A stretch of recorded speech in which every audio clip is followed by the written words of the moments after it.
তোমাদের মধ্যে একজন আমাকে কমেন্ট করেছো, বলেছো যে দিদি তুমি কি শুধু কেকই খাও আর অন্য কিছু খাও না? তোমাদেরকে বলি, কেক মাফিন এগুলো আমার রান্না করতে এবং খেতে ভীষণ ভালো লাগে, তাই ম্যাক্সিমাম টাইমটা ওটাই শেয়ার করা হয়ে যায় তোমাদের সঙ্গে। তাই বলে বাঙালি মানুষ ভাত তরকারি কি খাবো না? কিন্তু কি বলো তো, নিজের জন্য অনেকগুলো পদ রান্না করতে কারোরই ভালো লাগে না। আমার বরের তো খাওয়া হয় না নর্মাল দিনগুলোতে, ও বেচারা শুটিংয়ের ওখানেই খায়। তাই অনেকগুলো পদ আমি রান্না করি না, নিজের জন্য যেটা সব থেকে বেশি কম সময়ে হয়ে যায় সেই ধরনের কিছু রান্না করি। আর চিংড়ি খেতে আমি খুব ভালোবাসি, সেই জন্য আজকে চিংড়ি আর পালং শাকের ভর্তা বানিয়ে নিচ্ছি।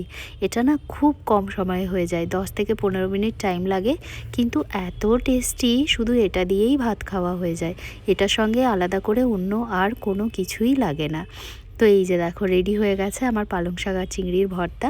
আমি এটা মিক্সিতে ব্লেন্ড করেছি, তোমাদের বাড়িতে যদি শিলনোড়া থাকে, তোমরা যদি শিলনোড়াতে বেটে নাও তাহলে তো আরও টেস্টি হয় জানো।